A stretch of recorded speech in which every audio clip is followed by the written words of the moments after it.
الله الرحمن الرحيم الذين ينفقون أموالهم بالليل والنهار سرا وعلانية فلهم أجرهم عند ربهم ولا خوف عليهم ولا هم يحزنون الذين يأكلون الربا لا يقومون إلا كما يقوم الذي يتخبطه الشيطان من المس ذلك بأنهم قالوا إنما البيع مثل الربا وأحل الله البيع وحرم الربا فمن جاءه موعظة من ربه فانتهى فله ما سلف وأمره إلى الله ومن عاد فأولئك أصحاب النار هم فيها خالدون يمحق الله الربا ويربي الصدقات والله لا يحب كل كفار أثيم إن الذين آمنوا وعملوا الصالحات وأقاموا الصلاة وآتوا الزكاة لهم أجرهم عند ربهم ولا خوف عليهم ولا هم يحزنون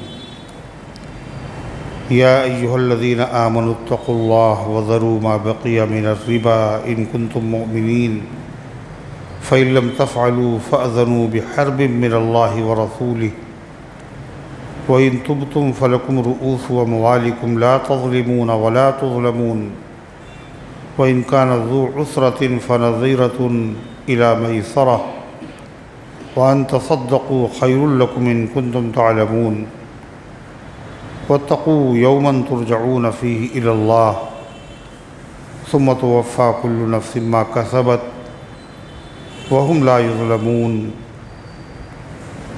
يا أيها الذين آمنوا إذا تداينتم بدين إلى أجل مسمى فاكتبوه وليكتب بينكم كاتب بالعدل ولا يأبى كاتب أن يكتب كما علمه الله فليكتب وليملل الذي عليه الحق وليتق الله ربه ولا يبخس منه شيئا فإن كان الذي عليه الحق سفيها أو ضعيفا أو لا يستطيع أن يمل هو فليملل وليه بالعدل واستشهدوا شهيدين من رجالكم فإن لم يكونا رجلين فرجل وامرأتان ممن ترضون من الشهداء أن تضل إحداهما فتذكر إحداهما الأخرى ولا يأبى الشهداء إذا ما دعوا ولا تسأموا أن تكتبوه صغيرا أو كبيرا إلى أجله ذلكم أقسط عند الله وأقوم للشهادة وأدنى ألا ترتابوا إلا أن تكون تجارة حاضرة تديرونها بينكم فليس عليكم جناح ألا تكتبوها وأشهدوا إذا تبايعتم ولا يضار كاتب ولا شهيد وإن تفعلوا فإنه فسوق بكم واتقوا الله ويعلمكم الله والله بكل شيء عليم صدق اللہ العظیم۔ محترم حضرات، سامعین کرام، حاضرین مسجد، عزیزوں اور بزرگوں، یہ قرآن مقدس کے تیسرے پارے کی سورہ بقرہ کی وہ آیتیں ہیں جن کا تعلق چھٹے اور ساتویں رکوع سے ہے۔ اللہ تعالیٰ سے دعا کیجیے کہ ان تلاوت کردہ آیات کی روشنی میں صحیح اور سچی بات عرض کرنے کی توفیق نصیب فرمائے اور ہم سب کو عمل کرنے کی توفیق عطا فرمائے۔ اللہ تعالیٰ نے اس سے پہلے کی آیات میں صدقات کا تذکرہ فرمایا، اللہ کے راستے میں صدقہ دینے کی فضیلت، ثواب، اس کی شرطیں اور اس کے ثواب کو برباد کرنے والی چیزیں اور اس کو مثالیں دے دے کے سمجھایا۔ ان آیات میں سب سے پہلے اللہ تعالیٰ نے یہ بتایا ہے کہ صدقہ بڑا محبوب عمل ہے اور اللہ کے جن بندوں کی عادت ہو جاتی ہے صدقہ کرنے کی تو ان کی طبیعت بڑی نرم ہوتی ہے، ان میں مروت ہوتی ہے، وہ لین دین میں بڑے نرم ہوتے ہیں، وہ کسی سے معاملات کرنے میں جھگڑتے نہیں۔ ظاہر ہے جب وہ خود ہی دے رہے ہیں کسی کو تو اپنا جب بقایا وصول کریں گے تو کیسے وہ تشدد کریں گے؟ تو صدقہ دے رہے ہیں، لوگوں کو یوں ہی دے رہے ہیں۔ جب اسی کے ساتھ ساتھ ایسا آدمی وقت کا انتظار نہیں کرتا کہ یہ وقت ہو تو صدقہ کرے، بلکہ دیکھتا ہے مصرف ہے تو فوراً خرچ کر دیتا ہے، نہ دن دیکھتا ہے نہ رات، نہ اندھیرا نہ اجالا، ضرورت دیکھتا ہے، اللہ کی رضا دیکھتا ہے۔ عادت پڑی ہوئی ہے ان کی، لہذا یہ نہیں کوئی ان کے دینے کا کوئی خاص وقت مقرر ہو، بلکہ جب بھی کوئی مستحق نظر آیا انہوں نے کھٹ سے دیکھا کوئی مسجد بن رہی، کہیں پانی کی قلت ہے، کسی غریب بچی کی شادی ہے، جہاں نظر آ گیا فوراً ان کا ہاتھ صدقے کے لیے بڑھتا ہے۔ اللہ نے ان بندوں کی تعریف فرمائی اور ہے ہی ان کا عمل قابل تعریف۔ وہ رمضان کا انتظار نہیں کہ جب رمضان آئے گا تو پھر زکوٰۃ نکلے گی تو دیں گے، یہ زکوٰۃ ہی نہیں ہے، مسلمان کے مال میں زکوٰۃ کے علاوہ بھی حق ہے۔ مسجد نہیں ہے کہیں مسجد بننا ہے تو آپ مسجد کے بنانے میں کیا زکوٰۃ کا پیسہ دیں گے؟ زکوٰۃ کا پیسہ مسجد میں لگ سکتا ہے؟ مسجد ضروری، پھر کون دے گا یہ پیسہ؟ غیر مسلم دیں گے۔ کون دے گا؟ مسلمان دیں گے۔ ضروری بھی ہے، زکوٰۃ ادا کر چکے آپ۔ ماں باپ کی خدمت آپ خرچ کر رہے ہیں ماں باپ پر، تو زکوٰۃ تو ماں باپ کو دے نہیں سکتے، ادا ہی نہیں ہوگی۔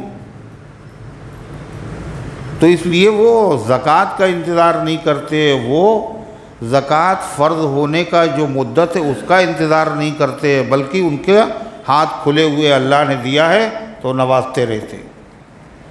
اللہ فرماتا ہے الذین ينفقون اموالہم، وہ ایسے لوگ ہیں جو خرچ کرتے ہیں اپنے مالوں کو،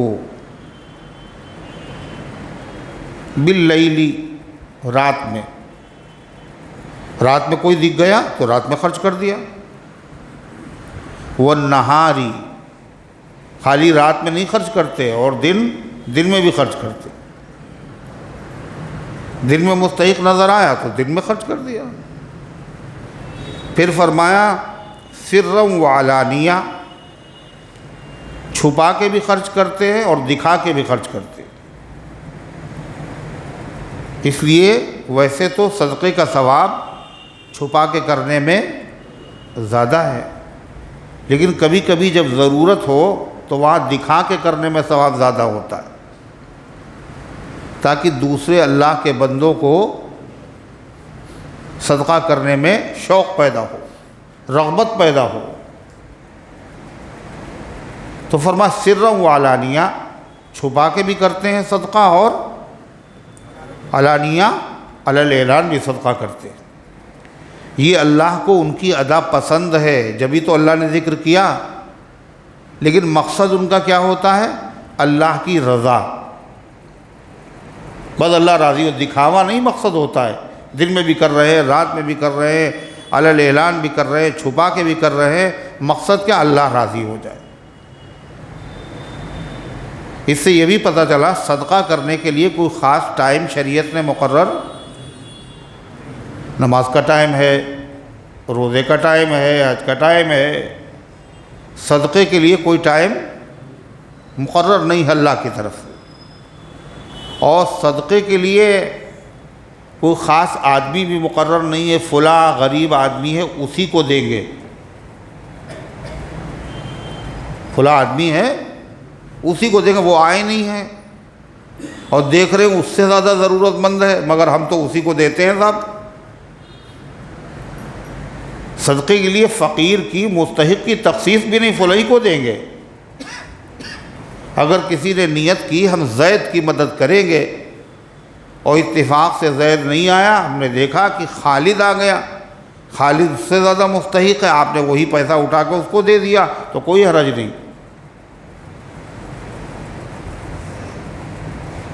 ہم نے جیسے آدمی نے سوچا کہ میمون نگر کی مسجد میں نماز پڑھیں گے 2 رکعت، اب ضروری نہیں میمون نگر ہی کی مسجد میں نماز پڑھے، مسجدیں سب برابر ہیں، جو موقع ملا وہاں 2 رکعت نماز پڑھ لی۔ تو مقصد تو ثواب ہونا چاہیے، ضرورت ہونا چاہیے، مصرف ہونا چاہیے، لہذا اس میں وقت کی کوئی تعین نہیں ہے۔ اسی طریقے سے پیسے کی بھی کوئی تخصیص نہیں۔ اب آپ نے گھر پہ نکال کے رکھ دیے ہیں کتنے 1000 روپے، یہ کاہے کے لیے رکھے ہیں؟ کوئی ضرورت مند آئے گا اس کو دیے جائیں گے۔ آپ راستے میں نکلے، سڑک پہ آپ کو کوئی آدمی دکھ گیا، گھر آپ کا دور ہے، صدقے کے پیسے گھر پہ رکھے ہوئے ہیں، تو کیا آپ گھر جائیں پھر صدقے کے پیسے لے کے آئیں پھر اس غریب کو دیں؟ کا جی نہیں، جو آپ کی جیب میں ہیں انہی میں سے دے دیجئے، جو صدقے کے پیسے آپ نے رکھے تھے اتنے پیسے پھر وہاں سے آپ نکال لیجئے۔ یہ نہیں کہ جو نکال کے رکھیں وہی دیں، پیسے متعین کرنے سے متعین نہیں ہوتے۔ کوئی آدمی کہے یہ 500 کا نوٹ ہم مسجد میں دیں گے، اگر وہ نہ دے دوسرا دے دے تو منت اس کی پھر بھی ادا ہو جائے گی۔ کس قدر آسان ہے شریعت، کتنی خوبصورت ہے شریعت۔ سود کا پیسہ ہے، بینک میں جمع ہے، اکاؤنٹ میں پڑا ہوا ہے، آپ نے حساب لگایا کہ اتنا پیسہ سود کا ہے، یہ کسی غریب کو دینا ہے بغیر ثواب کی نیت کے، لیکن اب اس وقت تو نکل نہیں سکتا یا کوئی اور دقت ہے، کہیں ایسی جگہ آپ ہیں اور آپ کو کوئی غریب آدمی دکھ گیا، تو ضروری نہیں ہے کہ وہی بینک سے جا کے پہلے آپ وہ والے پیسے نکالیں سود کے اور پھر نکال کے وہی دیں۔ آپ نے حساب لگا لیا 1000 یا 10,000 بنتے ہیں، لہذا آپ نے اپنی جیب سے خرچ کر دیے 10,000 روپیے، تو کیا ہوا؟ وہ جو پیسے اس میں ہیں وہ کیا وہ پاک ہو گئے؟ ضروری نہیں بینک سے نکال ہی کے دیں، روپیے متعین کرنے سے متعین نہیں ہوتے، کوئی سا بھی پیسہ خرچ کر سکتا ہے، اتنی مقدار ضروری۔ تو اللہ فرماتا ہے وہ ایسے لوگ ہیں جو خرچ، اور اچھا جس آدمی کی عادت پڑی ہوگی تو وہ انتظار کرے گا ہی نہیں۔ اب کسی آدمی کو جو ہے حضور پاک صلی اللہ علیہ وسلم کا ذکر کرنے کی عادت ہے، حضور کا ذکر کریں گے، اللہ کے نبی کا ذکر کرنے میں مزہ آتا ہے، اللہ کے نبی کا ذکر سننے میں مزہ آتا ہے، اب وہ انتظار کر رہا ہے یہ تو ربیع الاول میں ہوتا ہے، حضور کا ذکر تو ربیع الاول میں، میلاد، حضور کا ذکر تو میلاد، میلاد کے معنی تو ہیں کہ حضور پاک صلی اللہ علیہ وسلم کی ولادت کا ذکر کرنا، پیدائش کا، لیکن آپ کی پیدائش کا ذکر ہی عبادت نہیں ہے، آپ کی پوری زندگی کا تذکرہ کرنا، زندگی کے کسی حصے کا بھی تذکرہ کرنا کیا ہے؟ عبادت ہے۔ تو آدمی کا جی تو چاہ رہا ہے ذکر کرنے کا، مگر وہ سوچ رہا ربیع الاول آ جائے، ابھی کہاں آیا؟ اگر ربیع الاول سے پہلے کہیں ہم نے کوئی جلسہ کر دیا یا لوگوں کو اکٹھا کر دیا، لوگ کہیں گے یہ لیجیے صاحب، یعنی چہلم کے لیے تاریخ مقرر ہے، چہلم کا شریعت سے کوئی تعلق ہی نہیں، یہ تو ایک رسم ہے، بدعت ہے، وہ لہذا 40 دن کے بعد ہی ہونا چاہیے، اگر 40 دن سے ایک دن پہلے اگر ہو گیا تو چہلم ادا نہیں ہوگا۔ یہ کوئی شریعت کا مسئلہ تھوڑی ہے، تو بدعت ہے۔ اللہ کے نبی صلی اللہ علیہ وسلم کا تذکرہ کرنا کیا ہے؟ یہ عبادت ہے، یہ ذکر ہے، اور اس کے لیے کوئی تاریخ کی قید نہیں، کسی مہینے کی قید نہیں، کسی ٹائم کی قید نہیں۔ اور اگر قید لگا دی جائے گی تو بتائیے نبی کریم صلی اللہ علیہ وسلم کا جو عاشق ہے، جو اللہ کے نبی صلی اللہ علیہ وسلم کا سچا محبت کرنے والا ہے، اس قید کی وجہ سے اس کو تکلیف ہوگی نہیں ہوگی؟ اس کا جی تو ابھی چاہ رہا ہے، مگر کیا کرے، پابندی ہے صاحب، ابھی ربیع الاول شروع نہیں ہوا، ابھی میلاد کیسے کرے؟ وہ کیا کہے گا؟ کہاں سے لاؤں صبر حضرت ایوب اے ساقی، خمائے گا صراحی آئے گی تب کہیں پھر جام آئے گا۔ ابھی تو چل رہا ہے محرم، پھر سفر گزرے گا، پھر ربیع الاول آئے گا، تب حضور کا ذکر کریں گے۔ سبحان اللہ۔ جی نہیں، اتنے صبر کی ہمارے اندر طاقت نہیں، اتنے دیر تک ہم صبر کر سکے نہیں۔ جس مہینے میں چاہو، جب چاہو، جس وقت چاہو، حضور پاک صلی اللہ علیہ وسلم کا تذکرہ کرو، آپ کی سیرت کو سنو، آپ کی سیرت کو بیان کرو، لہذا اس کے ساتھ خاص نہیں ہے۔ یہ نغمہ گل و لالہ کا نہیں پابند، یہ نغمہ گل و لالہ کا نہیں پابند، بہار ہو یا خزاں لا الہ الا اللہ۔ علامہ اقبال کہتے ہیں ضروری نہیں جب موسم بہار ہو جبھی لا الہ الا اللہ پڑھیں، موسم بہار ہو یا موسم خزاں ہو، نماز تو ہر حال میں پڑھنا ہے، اور نماز میں اللہ کا ذکر ہے، اللہ کے نبی صلی اللہ علیہ وسلم کا ذکر ہے۔ جی چاہے جب بھی پڑھنا ہے، نہ چاہے جب بھی پڑھنا ہے، وہ تو پڑھنا ہی ہے، وقت کی تخصیص نہیں۔ اور یہ قیدیں جو بڑھائی گئی ہیں نا، یہی بدعت ہیں، اور انہی سے بہت ہی اس سے جو ہے نقصان پیدا ہوتا ہے۔ اور وہ تیجا کس دن ہوتا ہے؟ وہ مرنے کے، اچھا اگر دوسرے دن کوئی کھلا دے، کہنے قضا کرنا پڑے گی، یہ تیجا کہاں ہوا؟ وہ تو تیسرے دن ہوتا ہے۔ جلدی سے ایک دن پہلے جواب، یعنی آپ کو کہنے سمجھدار آدمی کیا کہے گا؟ میاں ایک دن پہلے ثواب پہنچا دیا تو آپ کی نظر میں یہ غلط ہم نے کیا، آپ چاہتے ہیں کہ لیٹ ثواب پہنچایا جائے۔ ارے جتنی جلدی ثواب پہنچایا جائے اتنا ہی اچھا۔ یہ سب کیا ہے؟ بدعتیں جو ہوتی ہیں یہ جہالت کا نتیجہ ہوتی ہیں، اور اس میں بڑی قیدیں اور بڑی پابندیاں اور بڑی گھٹن اور بڑی سختیاں ہوتی ہیں، اور شریعت بڑی آسان، اس میں یہ سب پابندیاں ہیں ہی نہیں۔ الدین یسرن، دین بڑا آسان ہے۔ اب پتہ چلا کیا کہ فلاں دن میں ہونا چاہیے، فلاں تاریخ میں ہونا چاہیے، اور اسی طریقے سے فاتحہ جو ہے، اب شریعت میں تو یہ چیز ہے ہی نہیں، بدعت ہے۔ جب بدعت ہے تو اس میں پابندیاں قاعدے بھی ہیں۔ کیا ہونا چاہیے فاتحہ میں؟ کہا کہ جو مرحوم کو جو جو چیزیں پسند تھیں وہ سب فاتحہ میں ہونا چاہیے۔ وہ ایک صاحب تھے جنہوں نے اس کی بڑی وکالت کی، لوگوں میں اس کو رائج کیا، خان صاحب بریلی والے، تو انہوں نے تو وصیت میں بڑی خود لکھ دی وصیت، جب میرا فاتحہ دیا جائے تو اس میں ارہر کی دال ہونا چاہیے، پھریرے والی، جس کے اندر گھی کا تڑکا لگا ہو، شامی کباب بھی ہونا چاہیے، اور اس میں بریانی بھی ہو، متنجن بھی ہو، اور اس میں سوڈے کی ایک بوتل بھی ہونا چاہیے، لمکا، تھمس اپ، پیپسی، ہاضمے کے لیے یہ بھی ہونا چاہیے۔ یہ پابندیاں کہاں ہیں بھائی شریعت میں؟ یہ سب جتنے بدعت والے کام ہیں انہی میں یہ سب ہوتے ہیں، پابندیاں، یہ بھی ہونا چاہیے اور وہ بھی ہونا چاہیے، وہ بھی ہونا چاہیے۔ دین میں تو بڑی آسانی ہے، الدین یسر، دین بڑا آسان۔ وہ ایک صاحب تھے، انہوں نے فاتحہ میں جو ہوتا ہے سامان امان لا کے رکھا، تو اس میں یہ دیکھا کہ جو فاتحہ دینے آئے انہوں نے دیکھا کہ اس میں افیم بھی رکھی ہوئی، دسترخوان۔ تو انہوں نے کہا بھائی یہ کیا؟ کہلے مرحوم کو یہ بھی پسند تھا،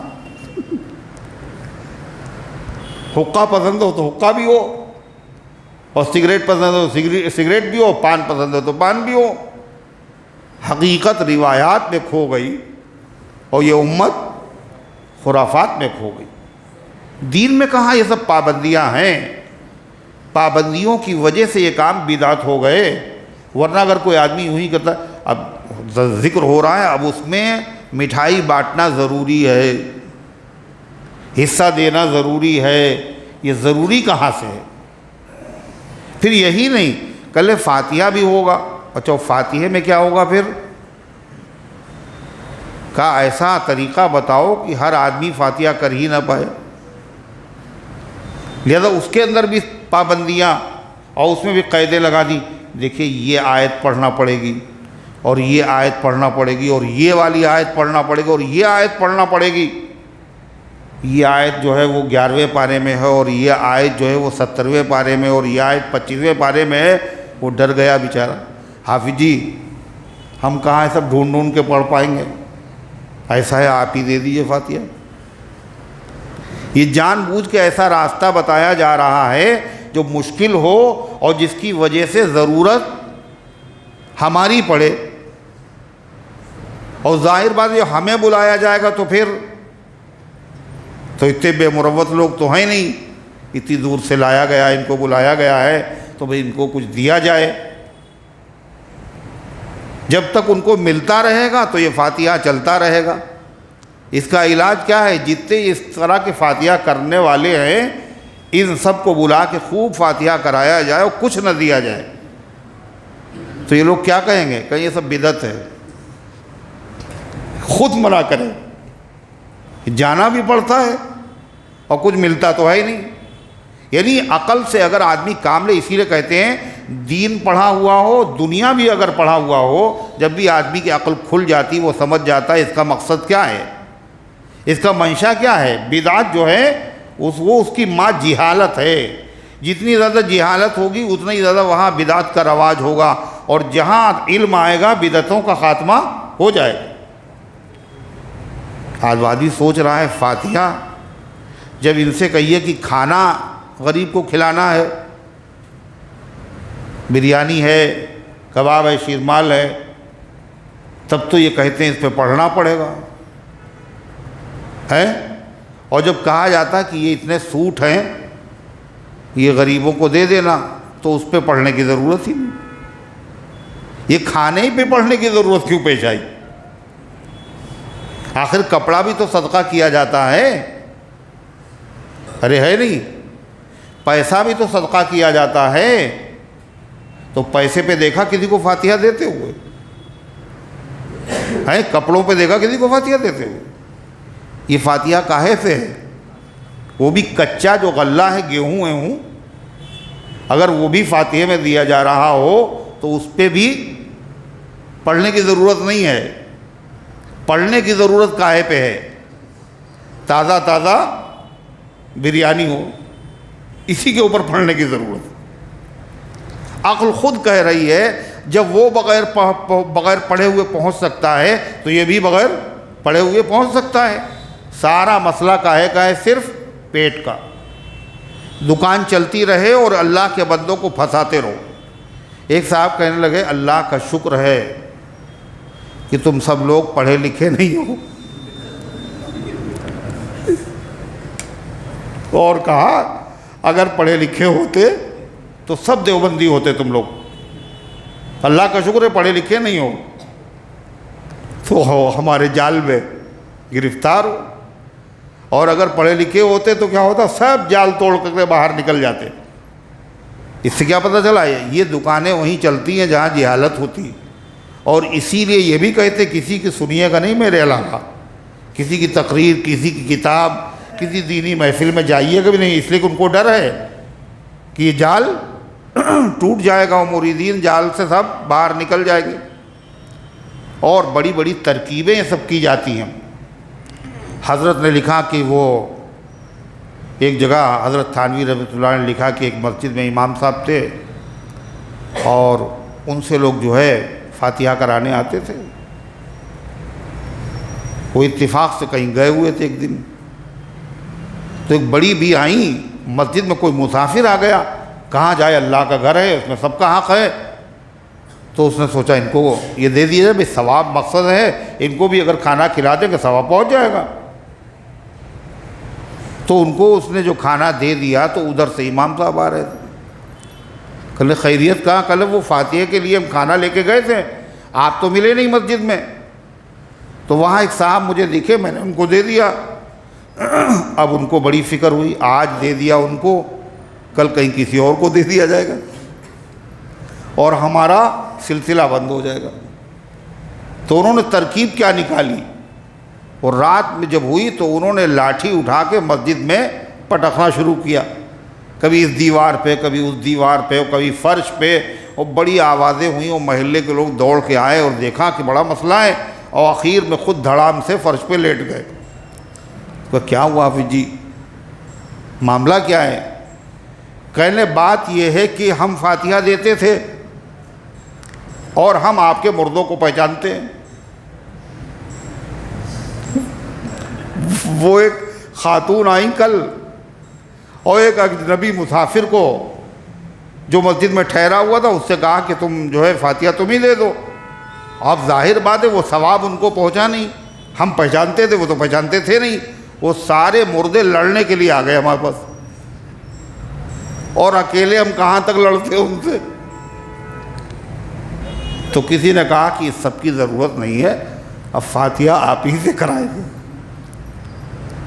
تو یہ ہے شریعت میں پابندیاں نہیں، آسانیاں ہیں۔ اللہ کیا فرماتا ہے، جو خرچ کرتے ہیں کب خرچ کرتے ہیں؟ اپنے مالوں کو رات میں خرچ کر، رات میں ٹائم مستحق مل گیا کوئی صحیح مصرف تو رات میں دے دیا، اور والنہار دن میں بھی خرچ کرتے۔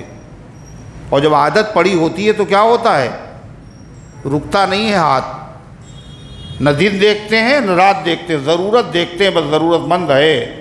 جو خرچ کرتے اپنے مالوں کو رات میں اور دن میں، سرًا و علانیہ، چھپا کر اور ظاہر کر کے، چپکے سے بھی دیتے ہیں، اور جہاں موقع ہوتا ہے دینے کا وہاں علی الاعلان بھی دیتے ہیں۔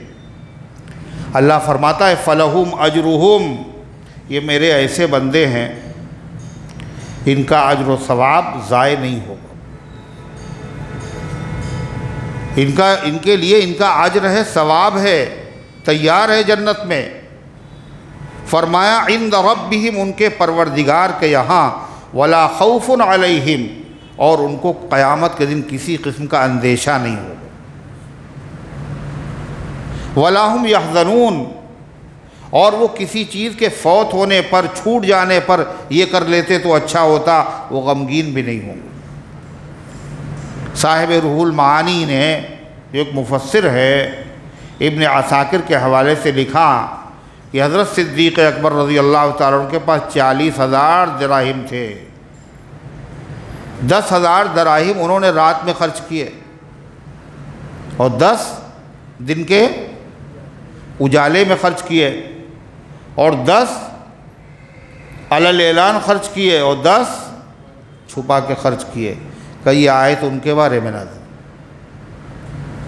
ایک روایت میں ہے کہ حضرت علی رضی اللہ عنہ کے پاس 4 درہم تھے، وہ صدیق اکبر ہیں، وہ پہلے خلیفہ ہیں اور یہ آخری خلیفہ ہیں، وہ ابتدا ہے اور یہ آغاز ہے، شروعات ان سے ہو رہی، خاتمہ ان پہ ہو رہا خلافت راشدہ کا۔ ان کے پاس 40 تھے تو انہوں نے ایسے خرچ کیے، ان کے پاس 4 تھے، تو 1 درہم دن میں اور 1 رات میں، 1 علی الاعلان اور 1 چھپا کے صدقہ کیا۔ باہر صورت قرآن میں نام تو ہے نہیں، اللہ کے جو بندے اس روش کو اختیار کریں، اللہ نے عام قانون بیان کر دیا، ایسے لوگوں کا ثواب ضائع نہیں ہوگا، اور فرمایا قیامت کے دن نہ ان پر خوف ہوگا نہ وہ غمزدہ ہوگا۔ یہاں ذکر تھا کاہے کا؟ صدقے کا، بڑا لمبا تفصیلی ذکر۔ اللہ کو یہ بہت پسند ہے، اور اس میں بڑی دھار بھی ہے۔ کس میں؟ صدقے میں بڑی دھار، بڑی تیزی۔ صدقہ بری موت سے بچاتا ہے۔ کون کون بری موت مرنا چاہتا ہے؟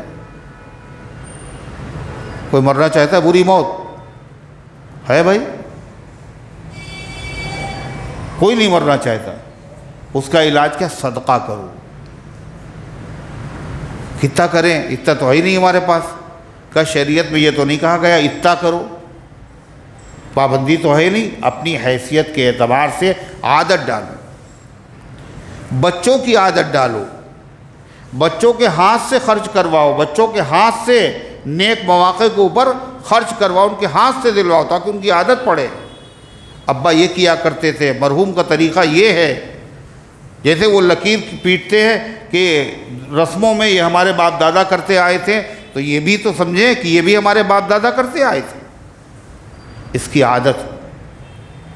صدقہ بلاؤں کو دفع کرتا ہے، جو مصیبتیں نازل ہو چکی ان میں بھی صدقے کے ذریعے سے چھٹکارا ملتا ہے، جو ابھی آئی نہیں ہیں صدقے کے ذریعے سے وہ بلائیں رک جاتی۔ صدقہ اللہ کے غضب کو بجھاتا ہے، گناہوں سے اللہ کا غضب بھڑکتا ہے، اور صدقے سے کیا ہوتا ہے، بجھ جاتا ہے۔ اللہ تعالی ہم سب کو اس پر عمل کرنے کی توفیق عطا فرمائے۔ نماز تو ہم سب نے پڑھی ہے ماشاءاللہ۔ اچھا صدقہ آج کس نے کیا ذرا بتائیے، ہاتھ اٹھائیے۔ صدقہ اتنے لوگوں نے کیا، کاش کی سب نے کیا ہوتا۔ 1 روپیے کی کیا ویلو، صبح اٹھنے کے بعد نماز پڑھ لی، ساتھ ساتھ صدقہ بھی کر دیا۔ نہیں کوئی ملا تو گھر میں غلہ بنایا، اس غلے میں ڈال دیا۔ یہ تو آسان ہے، کوئی ملے گا تو اسے دیں گے، گھر سے نکلے نہیں، آج مارکیٹ جانا نہیں، گھر ہی میں آرام کرنا ہے، تو آج صدقہ بھی نہیں ہوا۔ غلہ بنایا اسی میں رکھ رہے، اور بعد میں پھر جب کوئی مستحق ملا تو سارا کا سارا دے دیا۔ یہ اتنا پیسہ ہم نے اپنی جیب سے باہر دے دیا، اور بعد میں غلے میں آ کے گن لیا، اتنے پیسے نکال لیے جتنے دیے تھے، باقی اسی میں ڈال دیے۔ تو صدقہ اللہ تبارک و تعالی ہم سب کو کرنے کی توفیق عطا فرمائے۔ یہ بڑا آسان نسخہ ہے، آج نہیں پتہ چل رہا ہے، کل قیامت کے دن پتہ چلے گا کتنا فائدہ۔ اللہ تعالیٰ نے صدقے کے بعد ذکر کیا کاہے کا پتہ ہے؟ سود کا۔ کاہے کا ذکر ہے؟ سود کا۔ صدقے میں اور سود میں کیا مناسبت ہے؟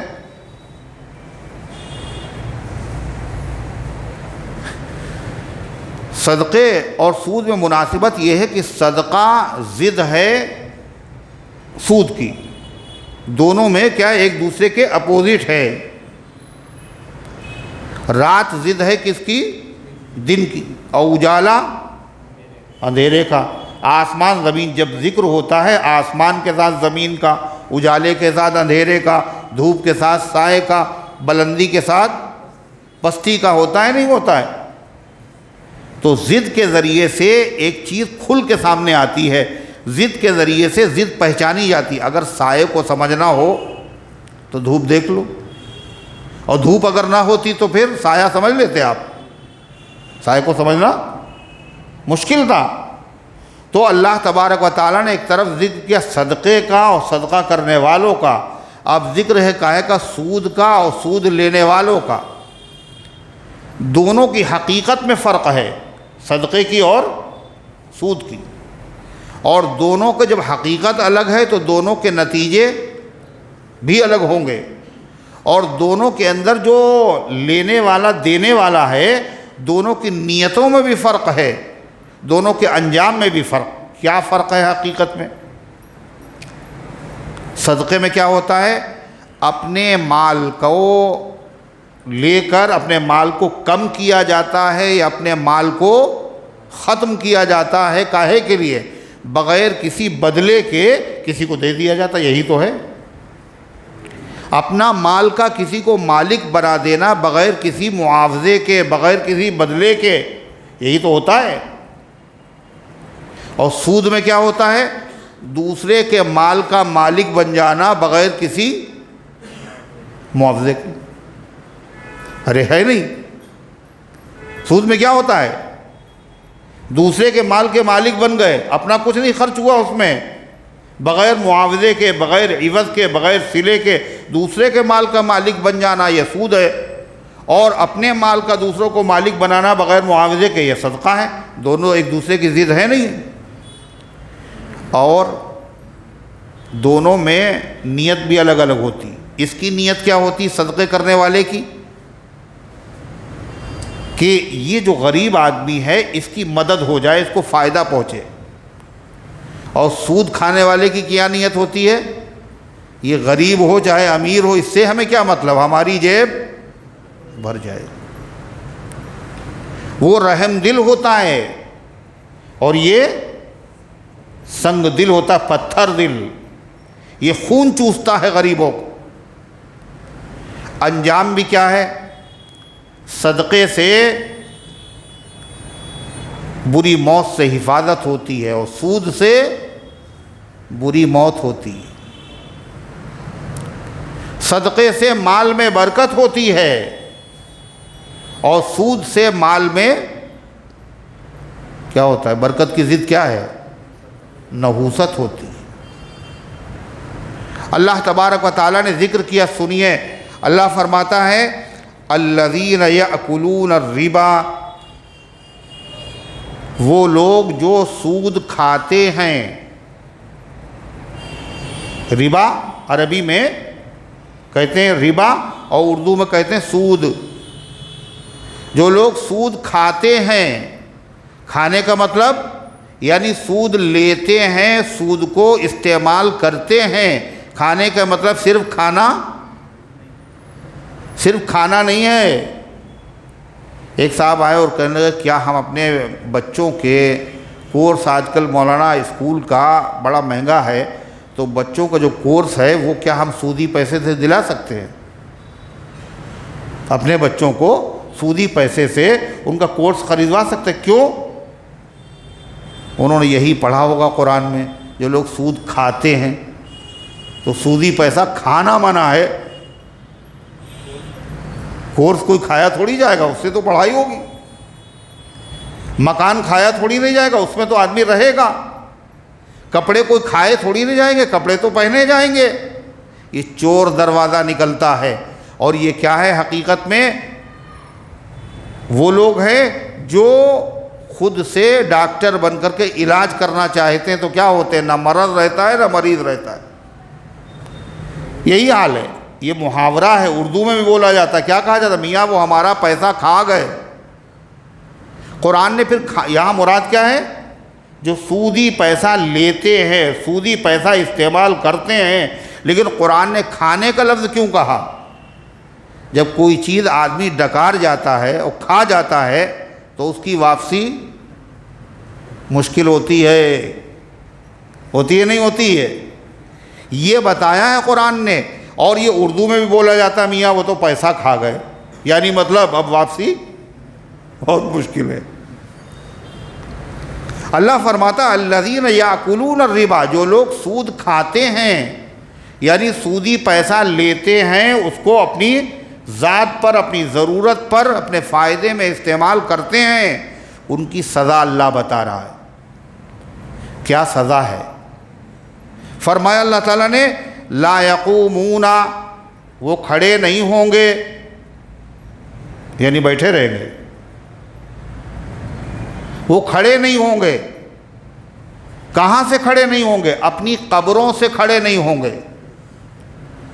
جس دن میدان محشر برپا ہوگا، لوگ اپنی قبروں سے نکلیں گے، وہ بھی نکلیں گے، اللہ فرماتا وہ کھڑے نہیں ہو پائیں گے۔ الا کما یقوم الذی یتخبطہ الشیطان من المس، مگر وہ اس آدمی کی طرح کھڑے ہوں گے جس کو شیطان نے لپٹ کر چمٹ کر خبتی اور بدآواز بنا دیا ہو۔ نہیں سمجھ میں آئی بات؟ سود کھانے والے قیامت کے دن دور سے پہچانے جائیں گے۔ کیسے کھڑے ہوں گے وہ؟ جیسے ان کے اوپر کوئی جن سوار ہے، اور جن نے ان کو کیا کر دیا ہے، خبتی بنا دیا، بدآواز بنا دیا۔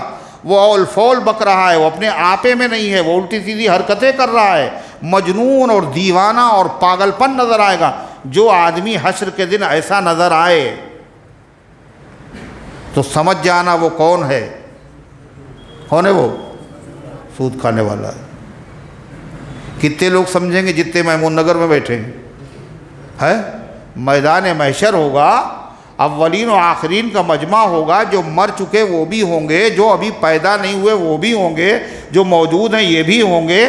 اتنے بڑے مجمع میں جو آدمی اس طرح میدان محشر میں آئے گا تو کیا ہوگا؟ عزت ہوگی یا ذلت؟ کتنی ذلت ہوگی، کتنی بدنامی ہوگی۔ ہر آدمی کہے گا اچھا یہ تو حاجی صاحب تھے، یہ تو بڑے دیندار لگتے تھے، یہ تو نماز پڑھتے تھے، یہ تو ذکر کرتے، اچھا یہ سود بھی کھاتے تھے، آج پتہ چلا۔ اور اس دن کی ذلت سے بڑی ذلت کبھی نہیں ہو سکتی۔ اللہ دنیا کی اور آخرت کی رسوائی سے ہم سب کی حفاظت فرمائے۔ قرآن نے یہ نہیں کہا وہ آدمی آئے گا کیسے؟ پاگل، یہ نہیں کہا۔ قرآن نے یہ نہیں کہا وہ آدمی آئے گا مدہوش، بے ہوش ہوگا، یہ بھی نہیں کہا۔ قرآن نے کہا وہ ایسے کھڑا ہوگا اپنی قبر سے میدان محشر میں جیسے اسے کسی جن نے پکڑ کر کے بدحواس بنا دیا، ہوش و حواس اس کے کھو دیے۔ کیوں؟ یہ کیوں کہا قرآن نے؟ یہ بھی تو کہا جا سکتا تھا کہ وہ کیا ہوگا؟ کیا ہوگا؟ وہ پاگل ہوگا، مجنون ہوگا، یہ آسان تھا۔ مگر قرآن میں اللہ یہ بتا رہا، کیوں؟ اس لیے کہ جو آدمی پاگل ہو جاتا ہے تو بہت سارے پاگل ایسے ہوتے ہیں جو بالکل چپ چاپ پڑے رہتے ہیں۔ ارے ہے نہیں؟ کیوں بھائی؟ بہت سارے پاگل کیسے ہوتے ہیں؟ خاموش پڑے رہتے ہیں، بالکل کوئی شور نہیں، کوئی شرابہ نہیں۔ یہ سود کھانے والا ایسا پاگل نہیں ہوگا جو چاپ پڑا ہو، بلکہ یہ اول فول بک رہا ہوگا، گالیاں بک رہا ہوگا، واہی تواہی بک رہا ہوگا۔ دوسری بات، جب آدمی پاگل ہوتا ہے وہ بھی بکتا ہے الٹی سیدھی چیزیں، مگر اس کے ہوش و حواس کیا ہوتے ہیں؟ ختم ہو جاتے ہیں۔ احساس کا مادہ ختم ہو جاتا ہے، اس کو تکلیف نہیں ہوتی، سردی سے بھی تکلیف نہیں ہوتی، اور دیکھا نہیں پاگلوں کو کیسے گھوم رہے ہیں؟ سردی سے بھی تکلیف نہیں، گرمی سے بھی تکلیف نہیں۔ اور جس پر شیطان سوار ہو تو اس وقت چاہے اس کو محسوس نہ ہو لیکن بعد میں اس کو بڑی تکلیف ہوتی۔ اللہ تعالیٰ بتا رہا ہے، اسی لیے قرآن نے کیا کہا؟ فرمایا نہیں کھڑے ہوں گے وہ قبروں سے، مگر کیسے کھڑے ہوں گے؟ الا کما یقوم الذی یتخبطہ الشیطان من المس، مگر اس آدمی کی طرح کھڑے ہوں گے جس کو شیطان نے لپٹ کر خبتی بنا دیا ہو، مدہوش بنا دیا ہو، بے ہوش بنا دیا ہو۔ یہ ان کو سزا ملے گی۔ سزا جو ہے جیسا جرم ہوتا ہے ویسے ہی سزا ہوتی، جیسا جرم ہے ویسی سزا ہے۔ تو ان کو سزا دی جا رہی قیامت کے دن، یہ مدہوش ہوں گے، بدحواس ہوں گے۔ ایسا کیوں؟ ان کا جرم کیا تھا؟ کہا جن کا جرم بھی ایسے ہی تھا، یہ مال کی محبت میں بالکل مدہوش تھے، مال کی محبت میں اتنا مدہوش تھے، مال کی محبت میں مدہوش مطلب مدہوش کا مطلب بہت ہوشیار ہیں، نشے میں جو مدہوش، جو نشے میں ہے، مال کی محبت میں اتنا مدہوش تھے، ان کو غریب بھی نہیں دکھتا تھا، ان کو پریشان حال بھی نہیں دکھتا تھا، ان کو تو خالی سود، اپنا پیسہ لینے سے مطلب تھا۔ فاقے اس کے وہاں ہو رہے ہیں، اس کی زمین بک رہی ہے، یہ تو کیا کرتے تھے؟ سود پہ سود، سود پہ سود، اور اس کی ساری جائیداد انہوں نے ہڑپ کر لی، وہ سڑک کے اوپر آ گیا، ان کو دکھتا بھی نہیں تھا مال کی محبت۔ اور لوگ ان کے بارے میں کیا کہہ رہے تھے؟ برا برا، اس سے بھی ان کی صحت پہ کوئی فرق نہیں پڑتا تھا۔ کیوں؟ یہ مال کی محبت میں کیا تھے؟ مدہوش تھے۔ تو سزا بھی ان کو کیا ملے گی قیامت کے دن؟ مدہوش ہوں گے۔ کیسے؟ یتخبطہ الشیطان من المس، ایسا لگے گا جیسے شیطان نے اس کو لپٹ کر خبتی بنا دیا ہو، ایک تو یہ پتہ، اس سے ایک بات اور معلوم ہوئی، کیا کہ شیطان، جن کسی آدمی پر لپٹ کر، سوار ہو کر اس کو مدہوش اور بے ہوش کر سکتے ہیں۔ جبھی تو قرآن بتا رہا ہے، مرگی کا دورہ ہے، بیمار ہو آدمی بے ہوش ہو جاتا ہے، ضروری نہیں، بیماری بھی ہو سکتی ہے، لیکن تمام بیماری جہاں ہو سکتی ہیں وہیں ایک سبب یہ بھی ہو سکتا ہے کہ شیطان کے اثر سے آدمی بے ہوش ہو جائے، خپتی بن جائے۔ اور ہوتا ہے ایسا، وہی آدمی جو بہت ادب کرتا تھا، عزت کرتا تھا، ماں باپ سے کبھی نظر اٹھا کے بات نہیں کرتا تھا، لیکن جہاں اس کے اوپر اثر ہوتا ہے تو پھر کیا ہوتا ہے، وہ اس کا آواز بدل جاتی ہے، اس کے بولنے کا انداز بدل جاتا ہے، ادب و احترام ختم ہو جاتا ہے۔ علامہ ابن قیم بہت بڑے عالم ہیں، علامہ ابن تیمیہ رحمۃ اللہ علیہ کے شاگرد، انہوں نے یہ بات لکھی کہ قرآن کریم کی آیت سے یہ پتہ چلا کہ مدہوشی کے، بے ہوشی کے جو اور اسباب ہوتے ہیں ان میں سے ایک سبب شیطانی اثرات بھی ہو سکتے ہیں۔ اللہ تبارک و تعالیٰ نے ارشاد فرمایا، یہ سزا آخر ان کو دی کیوں جائے گی؟ کون سی سزا؟ بھائی آگے بڑھ کے بیٹھو، سو نہیں، اگر نیند آ رہی ہو تو آنکھیں جا کر کے منہ دھو لو، جگہ بدل لو، مگر یہ سونے کا ماحول نہ بناؤ۔ مدہوشی کا ذکر ہوا، مدہوشی طاری ہونے لگی ہیں۔ ذالک بانہم، اللہ فرماتا ہے یہ سزا ہم ان کو کیوں دیں گے؟ بس زنا کرنے والے بھی ہیں، چوری کرنے والے بھی ہیں، ان کے بھی بڑے بڑے جرائم ہیں، ان کو بھی قیامت کے دن سزا، مگر یہ سزا اس کو کیوں دی جا رہی؟ کس کو؟ سود کھانے والے کو۔ اللہ فرماتا ذالک بانہم، یہ اس وجہ سے ہے، اس نے اللہ پر اعتراض کیا تھا۔ قالوا انما البیع مثل الربا، اس وجہ سے ہے کہ ان لوگوں نے کہا تھا کہ خرید اور فروخت، بیچنا اور خریدنا، تجارت کرنا، سوداگری کرنا، یہ بھی سود ہی کی طرح تو ہے۔ کیا اعتراض کیا تھا؟ جیسے کاروبار کیوں کیا جاتا ہے؟ کاہے کے لیے؟ تاکہ نقصان ہو نا، نفع کمانے کے لیے۔ ایک چیز 1 روپے کی ہے، اس کو 2 روپے کی آپ بیچ رہے ہیں، کاہے کے لیے بیچ رہے ہیں؟ فائدہ ہو۔ جیسے کاروبار کیا جاتا ہے فائدے کے لیے، کاروبار میں فائدہ ہوتا ہے، ایسے سود کے اندر بھی فائدہ ہوتا ہے۔ بھائی 500 روپے کسی کو قرض دیے تھے اور جب واپس لیے تو ہم نے کیا کہا؟ 550 لیں گے۔ تو جیسے کاروبار میں فائدہ ہوتا ہے ایسے سود میں فائدہ ہوتا ہے، لہذا کاروبار جائز ہے اور سود ناجائز، یہ سمجھ میں نہیں آتی ہے بات۔ لوگ کہتے ہیں نا اسی طرح کی باتیں،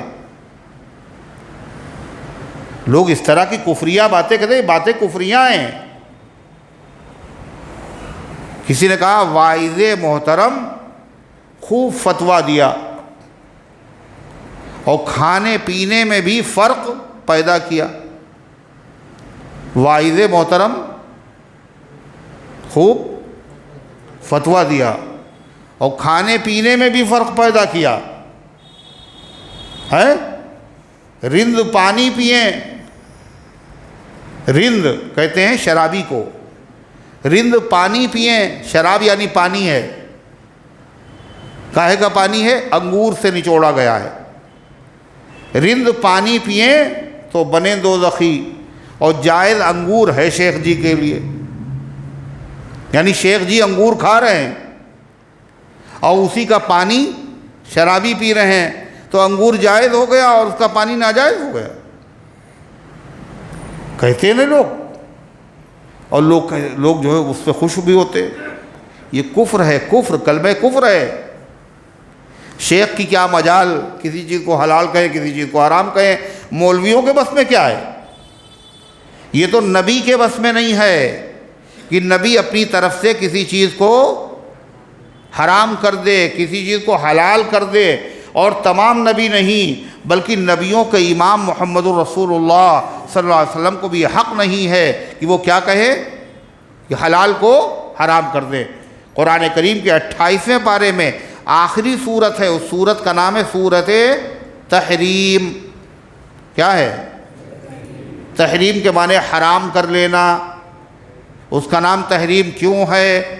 اللہ کہہ رہا یا ایھا النبی لم تحرم ما احل اللہ لک، اے نبی آپ نے اس چیز کو کیوں حرام کر لیا جس کو اللہ نے آپ کے لیے حلال کیا تھا۔ معلوم یہ ہو نبی کو بھی اپنی مرضی سے کسی چیز کو حرام کرنے کا حق نہیں ہے۔ جب نبی کو یہ مقام حاصل نہیں ہے تو صحابی کو، ولی کو، قطب کو، ابدال کو، کسی مولوی کو کیسے مل سکتا ہے؟ حلال اور حرام کا حق کس کو حاصل ہے؟ صرف کس کو؟ صرف جو مالک ہے، جو خالق ہے، جس نے پیدا کیا ہے، اسی کو حق حاصل، وہ ہے اللہ۔ تو علامہ انور شاہ کشمیری رحمۃ اللہ علیہ پاکستان تشریف لے گئے تو وہاں کے لوگ تھے جمع ہوئے، اکٹھا ہوئے، اور لوگ سمجھتے ہیں کہ سود سے ترقی ہوتی۔ یہ سڑی پن ہے، پاگل پن اور جہالت ہے۔ قرآن کہتا ہے سود کو اللہ مٹاتا ہے، صدقے کو بڑھاتا ہے۔ مسلمانی سوچ رہا ہے سود سے ترقی ہوتی ہے، مگر لے سکتے نہیں، اس لیے کہ اسلام کے نام پہ ہم نے اپنا ملک بنایا ہے، اور لینے لگے تو دنیا کیا کہے گی؟ تو کوئی آڑ تلاش کرو، کسی مولوی سے کہو تم فتویٰ دے دو کہ سود لینا جائز ہے، تو کیا ہوگا؟ سانپ بھی مر جائے گا اور لاٹھی بھی نہیں ٹوٹے گی۔ تو چھوٹا موٹا مولوی اگر کہے گا تو لوگ بولو مانیں گے؟ مانیں گے نہیں۔ لہذا جو سب سے بڑے مولانا صاحب ہیں، محدث کبیر، محدث جلیل، محدث اعظم علامہ انور شاہ کشمیری، ان سے کہلواؤ۔ تو شاہ صاحب کے پاس آئے وہ لوگ، بڑے بڑے لوگ، تعلیم یافتہ لوگ۔ تو شاہ صاحب کہنے لگے جہنم میں جانا چاہتے ہو تو جاؤ، لیکن تم یہ سوچو کہ انور شاہ کی گردن پہ پیر رکھ کے جہنم میں ہم چلے جائیں، یہ نہیں ہو سکتا۔ تمہیں جہنم میں جانے کا شوق ہے، سود کھاؤ جاؤ، لیکن تم میری گردن پہ پیر رکھ کے جانا چاہتے ہو، مجھ سے اس کے حلال ہونے کا فتویٰ لے کر کے اور پھر جہنم میں جانا چاہتے ہو، یہ نہیں ہو پائے گا۔ تو حلال و حرام کا کسی کو حق نہیں ہے۔ انہوں نے کیا کہا تھا؟ یہ سزا ان کو کیوں دی جائے گی سود خوروں کو؟ اللہ فرماتا انہوں نے یہی حرکت کی تھی، اللہ کے فعل پر اعتراض کیا تھا۔ کیا کہا تھا؟ کاروبار حلال ہے اور سود لینا کیا ہے؟ حرام ہے، حالانکہ فائدہ اس میں بھی ہوتا، فائدہ اللہ خود کہہ رہا ہے ذالک بانہم، یہ سزا ان کو اس لیے دی جائے گی۔ قالوا، انہوں نے کہا تھا انما البیع مثل الربا، کہ کاروبار کیا ہے؟ سود ہی کی طرح ہے۔ اللہ فرماتا ہے یہ پیدل ہے عقل سے۔ سود اور کاروبار ایک جیسے نہیں، دو جواب ہوتے ہیں، ایک ہوتا حکیمانہ، ایک ہوتا حاکمانہ۔ حاکمانہ جواب کیسا ہے؟ جی نہیں یہ حرام ہے تو ہے حرام۔ حکیمانہ جواب کیا ہے؟ یہ حرام اس لیے ہے۔ اللہ حاکم بھی ہے اور اللہ حکیم بھی ہے، وہ حاکمانہ جواب بھی دیتا ہے اور حکیمانہ بھی جواب دیتا ہے۔ جب انہوں نے اعتراض کیا، کس نے؟ یہودیوں نے، کہ مسلمانوں کا روز روز قبلہ بدلتا ہے، دیکھیے پہلے کیا تھا؟ بیت المقدس، اب اس کے بعد خانہ کعبہ ہو گیا۔ اللہ نے کیا کہا ہے؟ ان سے کہو قل للہ المشرق والمغرب، ان سے کہو مشرق ہو یا مغرب کس کا ہے؟ اللہ کا ہے، وہ جدھر چاہے منہ کرنے کا حکم دے، آپ کون ہوتے ہیں اعتراض کرنے والے؟ اللہ یہاں بھی یہی بتا رہا ہے، حاکمانہ جواب کیا؟ سود اور تمہیں کاروبار ایک جیسا نظر آ رہا ہے، تمہیں نہیں معلوم دونوں میں کتنا بڑا فرق ہے؟ کیا فرق ہے؟ وَأَحَلَّ اللَّهُ الْبَيْعَ وَحَرَّمَ الرِّبَا، اللہ تعالیٰ نے کاروبار کو حلال کیا ہے اور سود کو حرام کیا۔ بات ختم، بس۔ اللہ نے ایک کو حرام کیا، ایک کو حلال کیا ہے، لہذا بہت بڑا فرق ہے۔ کیوں حرام کیا، کیوں حلال کیا، سب کچھ نہیں، حاکم ہے یہ حرام ہے، بس حرام ہے مانو۔ حلال کہہ دیا تو حلال ماننا ضروری، اور حرام کہہ دیا تو حرام مانو دے. میرے زہد بعد پرست میں یہی میں کدے کا نظام ہے، وہ عطا کریں تو حلال ہے، وہ نہ دیں تو بعدہ حرام ہے. یہاں کسی کی نہیں چلتی، یہاں تو اللہ کا حکم چلتا ہے. بل یہ ایک الگ بات ہے. اللہ تعالیٰ نے بندوں کو حرام کرنے کا مطلب روک دینا، حرام کرنے کا مطلب روک دینا.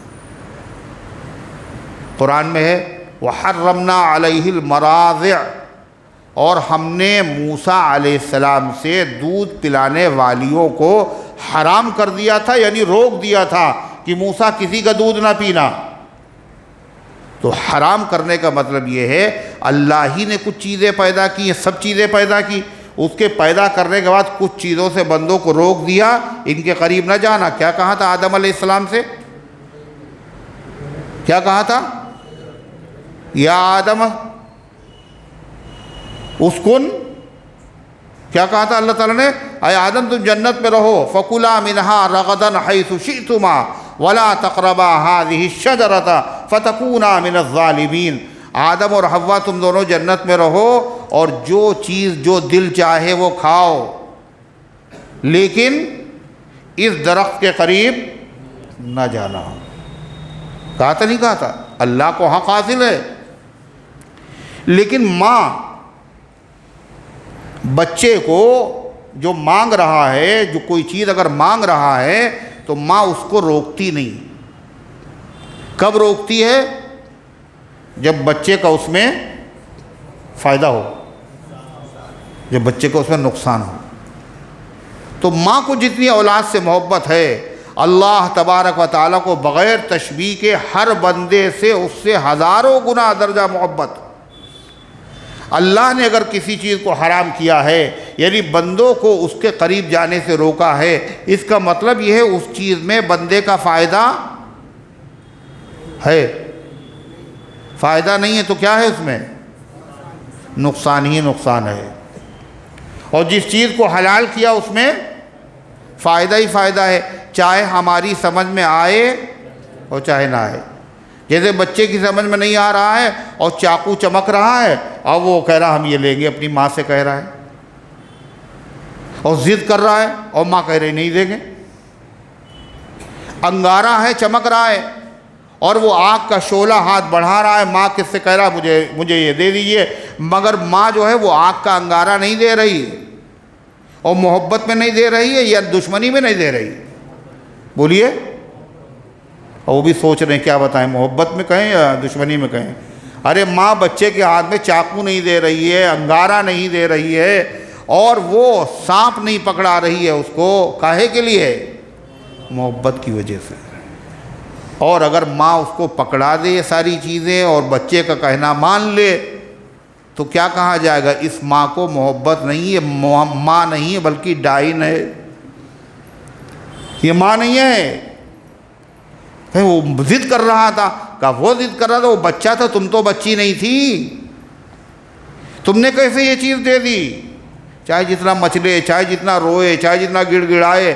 تو ظاہر بات ہے اللہ تعالیٰ نے چیزوں کو پیدا کیا، اللہ نے بندوں کو پیدا کیا، اور اللہ فرماتا ہے کیا کہے گا؟ خلق لکم، تمہارے فائدے کے لیے پیدا کیا ہے ہم نے. من کردم خلق را سودے کنم بل کتابر بندگاہ جودے کنم. ہم نے اس لیے نہیں پیدا کیا ہے تاکہ ہم اپنا فائدہ کر لیں، ہم نے اس لیے ہر چیز پیدا کی تاکہ بندوں کو اپنی نعمتوں سے ہم نواز دیں، اس لیے پیدا کیا. اور پھر اللہ منع کر دے کسی چیز سے، اس کا مطلب کیا ہے؟ اس میں ہمارا نقصان ہے، فائدہ ہے.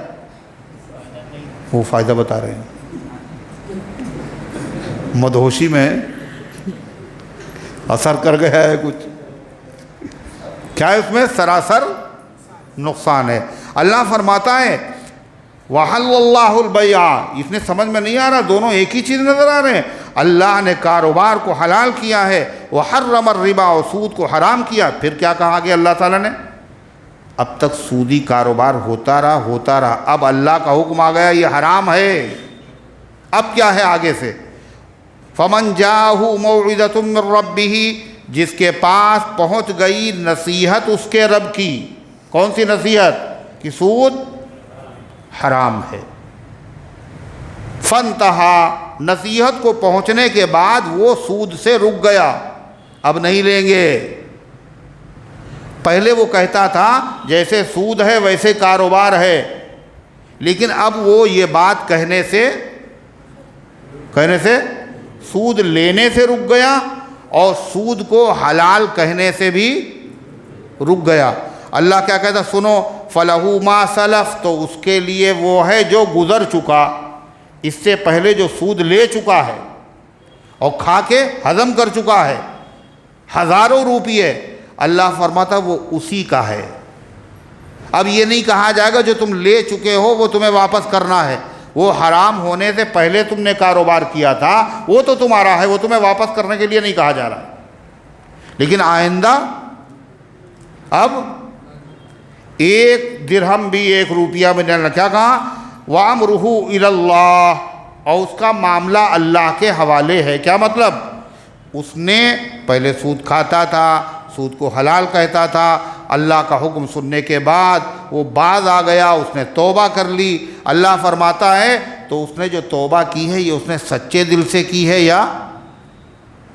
یا اوپر دل سے کی ہے؟ اللہ فرماتا ہے اے بندو تم اس کے مکلف نہیں ہو، اس کی توبہ میں کھود کرید کرو۔ ارے اوپر سچے دل سے تھوڑی کی ہوگی، فرمایا اس کا معاملہ اللہ کے حوالے کرو۔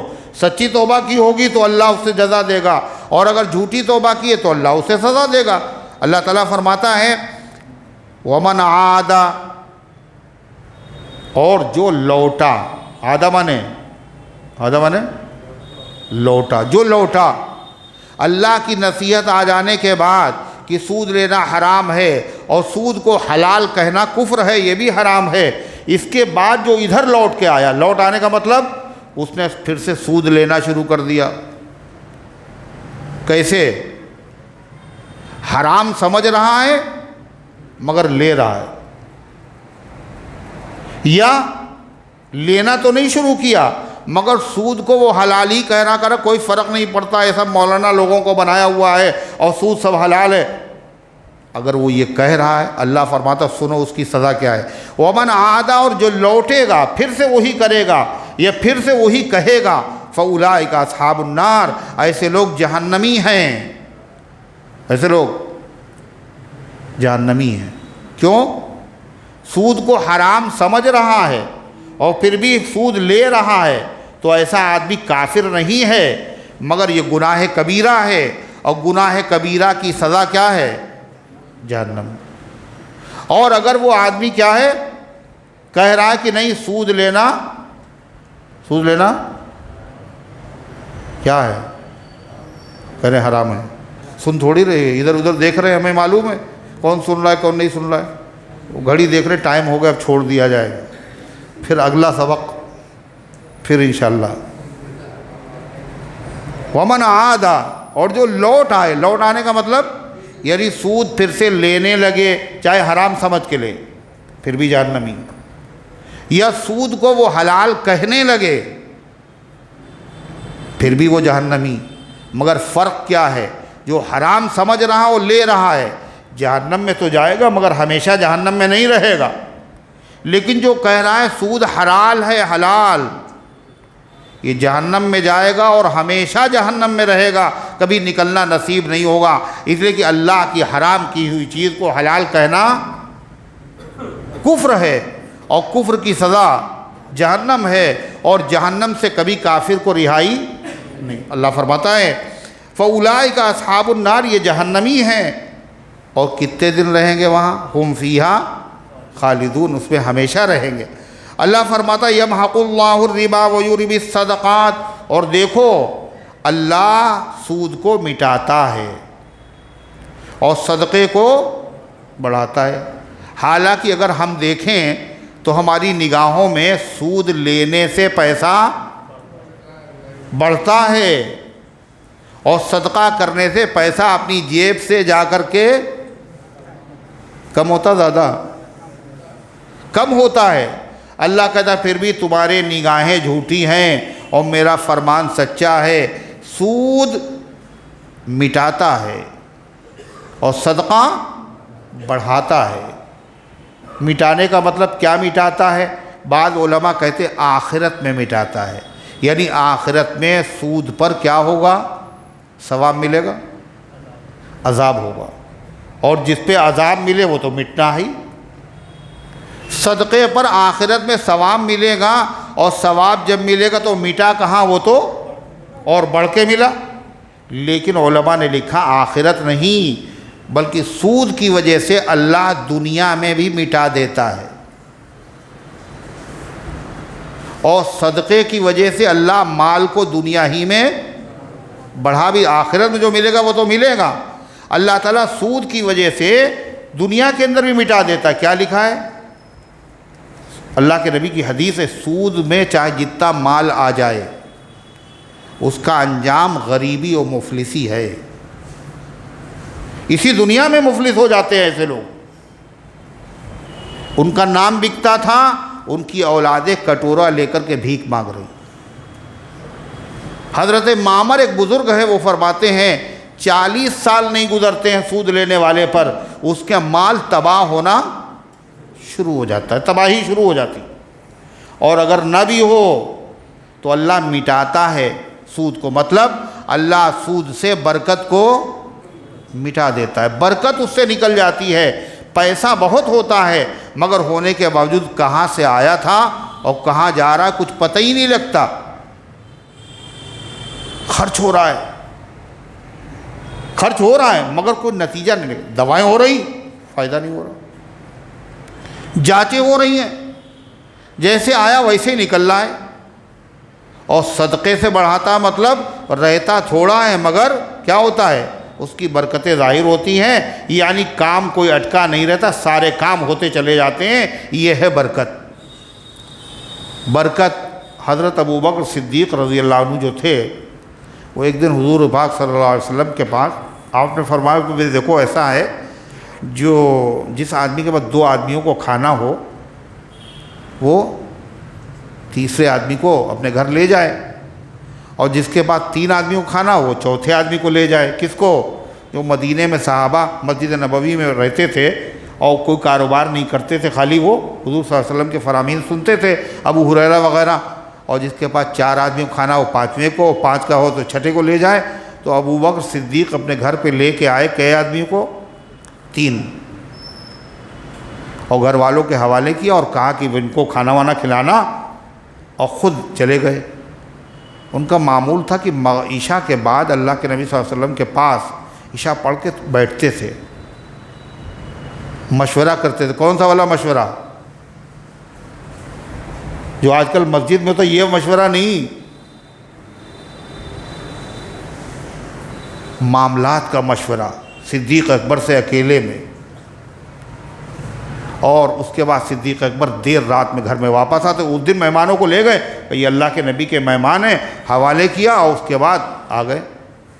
تو مہمانوں سے انہوں نے کہا، عبد الرحمن فرماتے ہیں ان کے بیٹے، کہ مہمانوں سے کہا گیا بھائی کھانا کھا لیجیے آپ لوگ۔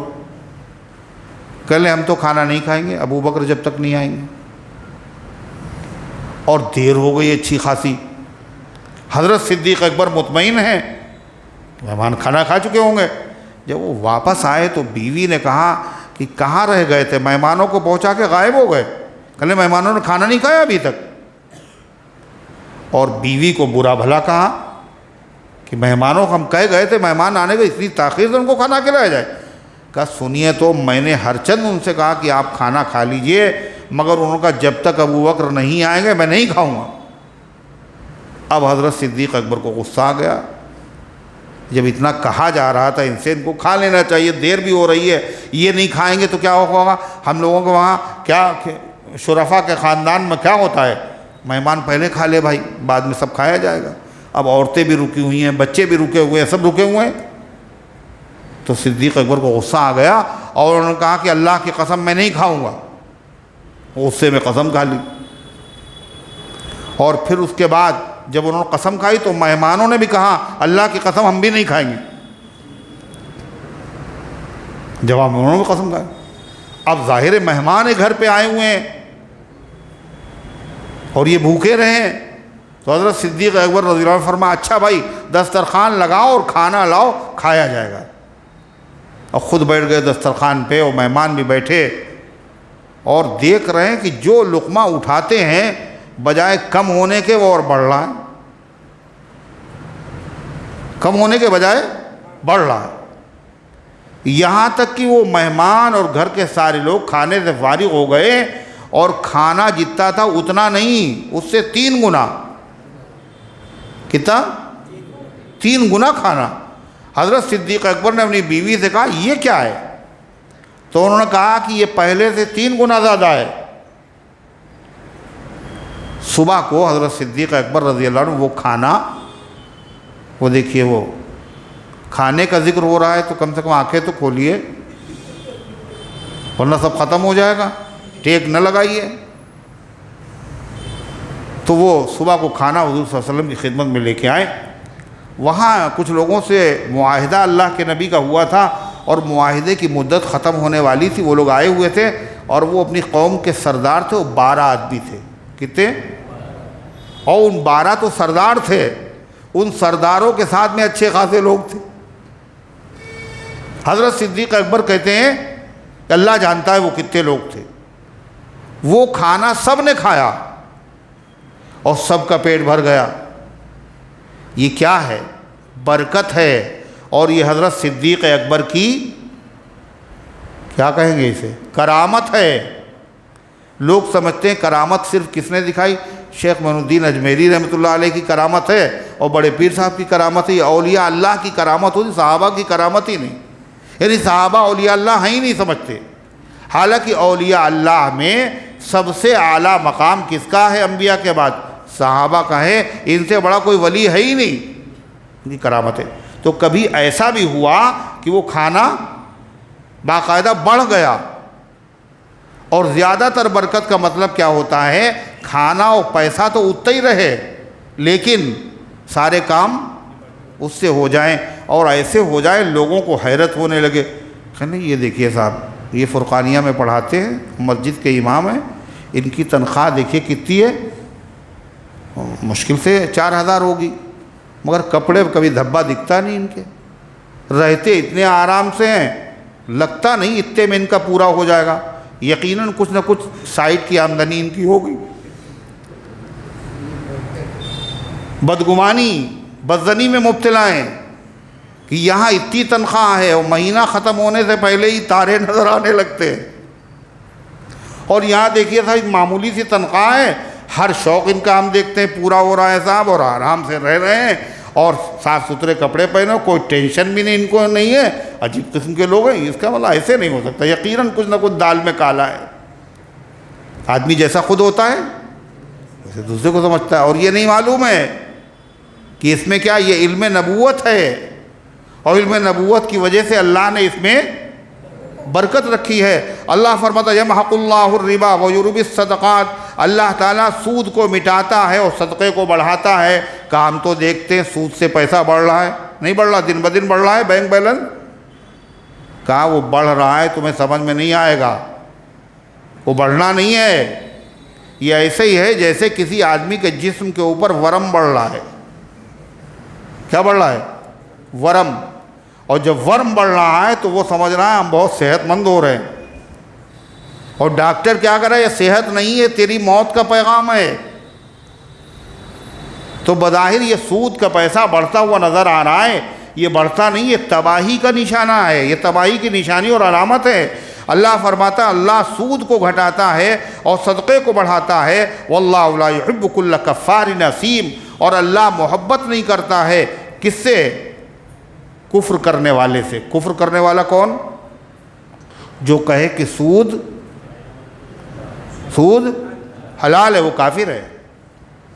اللہ محبت نہیں کرتا اسیم سے، اسیم گنہگار، جو سود کو حلال تو نہیں کہتا، حرام ہی کہتا ہے، مگر سودی کاروبار کر رہا ہے، سودی پیسہ لے رہا ہے، کھا رہا ہے، استعمال کر رہا ہے، ایسا آدمی کیا ہے؟ بہت بڑا گنہگار ہے۔ ان الذین آمنوا وعملوا الصالحات، اور بلا شبہ جو لوگ ایمان لے آئے اور جنہوں نے اچھے کام کیے، وَأَقَامُوا الصَّلَاةَ، اور انہوں نے نمازیں قائم کی، وَآتَوُا الزَّكَاةَ، اور انہوں نے زکوٰۃ ادا کی، لَهُمْ أَجْرُهُمْ عِنْدَ رَبِّهِمْ، اور جو زکوٰۃ دے گا وہ سود نہیں لے گا۔ زکوٰۃ سے مال کی محبت نکل جاتی ہے، اور سود سے مال کی ناجائز محبت پیدا ہوتی ہے۔ اللہ فرماتا ان کے لیے ان کا ثواب ہے ان کے پروردگار کے وہاں، ولا خوف علیہم ولا هم يحزنون، نہ ان پر خوف ہوگا نہ وہ غمزدہ ہوں گے۔ اللہ پھر آخری نصیحت کر رہا ہے، کیا؟ یا ایھا الذین آمنوا، اے ایمان والو، اگر ایمان ہے تمہارے اندر، اتقوا اللہ، اللہ سے ڈرو۔ جب کوئی مشکل حکم اللہ دیتا ہے تو اس کے آسانی کا طریقہ کیا بتاتا ہے؟ پہلے اور بعد میں ایسی چیز ذکر کر دیتا ہے جس سے وہ بوجھ اٹھانا آسان ہو۔ کیا کہا؟ اللہ سے ڈرو۔ اگرچہ سود لینے میں چمک دمک ہے، سود لینے میں کاروبار کا تمہیں بظاہر بڑھتا ہوا، لیکن اللہ سے ڈرو، اللہ سے ڈرو۔ وَذَرُوا مَا بَقِيَ مِنَ الرِّبَا، اور چھوڑ دو جو بچا ہوا ہے سود میں سے۔ تمہارا سودی کاروبار کر رہے جو بچا ہوا ہے، حرام ہونے سے پہلے جو سودی کاروبار کر رہے تھے اور وہ بچا ہوا ہے، وہ بھی اب واپس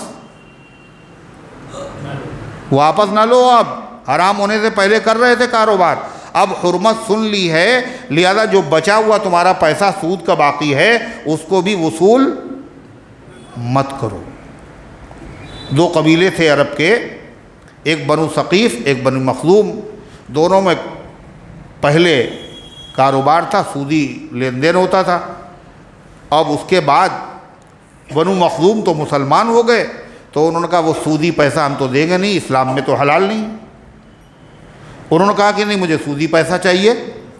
ان کا بھی معاہدہ تھا مسلمانوں سے، تو قرآن کی آیتیں نازل ہوئی، کیا کہ جو بچا ہوا سود ہے اس کو اب چھوڑ دو۔ اور آگے کیا کہا وہ سنیے، ان کنتم مؤمنین، اگر تم ایمان والے ہو تو چھوڑ دو، فَإِن لَّمْ تَفْعَلُوا، اور اگر تم نے نہیں چھوڑا، فَأَذَنُوا بِحَرْبٍ مِّنَ اللَّهِ وَرَسُولِهِ، تو جنگ کا اعلان سن لو اللہ کی طرف سے اور اللہ کے رسول کی طرف سے۔ کسی گناہ پر یہ دھمکی نہیں ہے جو سود کے لینے پر دھمکی ہے۔ اللہ تبارک و تعالیٰ کہا ہم سے اعلان جنگ سن لو، اور اللہ جس سے اعلان جنگ کر دے وہ قوم پنپ سکتی ہے، وہ قوم سلامت رہ سکتی ہے۔ آپ بتائیے ہاتھی کے مقابلے میں چیٹی کی کچھ اوقات ہے؟ ارے ہے کم ہے مگر ہے تو، ہاتھی بہت بڑا ہے مگر ناخن کے برابر ہے تو چیٹی۔ اللہ کے سامنے کسی کی وہ بھی اوقات نہیں ہے جو ہاتھی کے سامنے چیٹی کی ہوتی ہے۔ آج مسلمان مٹ رہا ہے، برباد ہو رہا ہے، تباہ ہو رہا ہے۔ یہ کیا ہے؟ فَأَذَنُوا بِحَرْبٍ مِّنَ اللَّهِ وَرَسُولِهِ، اعلان جنگ سن لو اللہ اس کے رسول کی طرف سے۔ اللہ فرماتا وَإِن تُبْتُمْ، اور اگر تم توبہ کر لو، فَلَكُمْ رُؤُوسُ أَمْوَالِكُمْ، تو تمہارے لیے اصلی سرمایہ ہے جو تم نے قرضہ دیا تھا وہ نہیں مرے گا، وہ تو واپس لینے کا حق تمہیں حاصل ہے۔ جو سود بن رہا ہے اس کو چھوڑ دو۔ لا تظلمون ولا تظلمون، نہ تمہارے اوپر نہ تم ظلم کر سکتے ہو کہ جتنا پیسہ دیا تھا اس سے زیادہ وصول کرو، یہ ظلم ہے۔ نہ تمہارے اوپر ظلم ہوگا کہ سود بھی نہیں اور جو پیسہ دیا تھا وہ بھی مر گیا، یہ بھی نہیں ہوگا۔ اللہ فرماتا اور دیکھو اگر تنگ دست ہے، جس کو قرضہ دیا ہے وہ آدمی کیا ہے؟ تنگ دست غریب آدمی، دینے کی پوزیشن میں نہیں ہے، تو فرمایا سود خور تو کیا کرتا ہے؟ کہتا بہت اچھا ہوا، پہلے اتنا سود ہو گیا تھا اب نہیں دے پایا تو اتنا اور بڑھ گیا، پھر اس کا مکان لکھوا لیا، پھر اس کے بعد اس کی دکان لکھوا لی۔ اللہ فرماتا ایمان والو، اگر کسی آدمی کے پاس تمہارا پیسہ قرضہ ہے اور اگر وہ دینے کی پوزیشن میں نہیں ہے تو حکم الہی ہے اس کو مہلت دے دو، جتنی مہلت تھی اور بڑھا دو۔ اگر بڑھا دو گے تو کیا ہوگا پتہ ہے؟ اللہ تمہارے لیے مہلت کو بڑھا دے گا۔ اللہ سے مہلت چاہیے نہیں چاہیے؟ تھوڑی زندگی اور بڑی ہو جائے، چاہیے نہیں چاہیے؟ ہے یہ سویرے تک مر جائے؟ اگر مہلت چاہیے تو کیا اللہ کے بندوں کو مہلت دو۔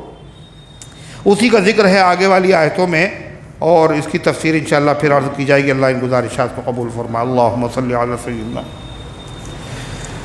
قرض بہت ہے، دعا کر دیں اللہ تعالیٰ آسانی پیدا فرمائے۔ پیر کے تلوے سن رہتے، چلنے میں بہت پریشانی ہوتی ہے، اللہ شفا عطا فرمائے۔ ڈاکٹر سے رجوع کیجیے۔ ماموں کی طبیعت خراب، اللہ شفا عطا فرمائے۔ پیشاب کی دقت ہے، اللہ تعالیٰ شفا عطا فرمائے۔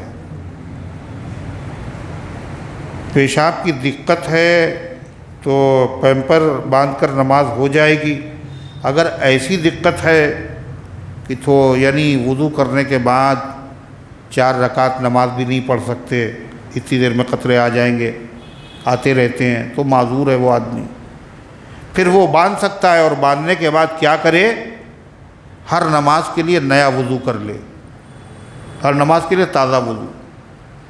اور وضو کرنے کے بعد جتنی چاہے نفلیں پڑھے، جتنے چاہے فرض پڑھے، اس بیچ میں اگر قطرے ٹپکتے بھی رہے جب بھی کوئی حرج نہیں، اس کی نماز ہو جائے گی. یہ معذور ہے، اور ورنہ معذور نہیں ہے، ورنہ ہر نماز کے لیے نہیں. فہمینہ کی طبیعت خراب، اللہ شفا عطا فرمائے.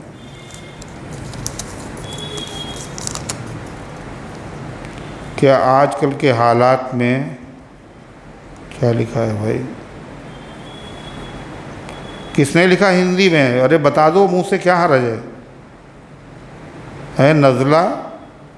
اچھا قنوت نازلہ لکھا ہے، بنوت نازلہ لکھا ہوا. قنوت نازلہ پڑھی جا سکتی آج کل کے حالات میں؟ کیا ہے بھائی؟ ہیں اپنے طور پر دعا کرو. قنوت نازلہ کوئی ہنگامی حالات ہو تب پڑھی جاتی. اللہم صلی علی سیدنا وعلی آل سیدنا کما تحب و ترضی. اللہم انت السلام و منک السلام تبارک یا ذا الجلال والاکرام. اے اللہ ہم سب کی حاضری کو اپنی رحمت سے قبول فرما، ایمان کامل عطا فرما، اعمال صالحہ کی توفیق عطا فرما، نفس و شیطان کے دھوکے سے، برے کاموں سے، بری باتوں سے اے اللہ ہم سب کی حفاظت فرما. اپنا خوف، اپنی خشیت، آخرت کی فکر اے اللہ ہم سب کو نصیب فرما.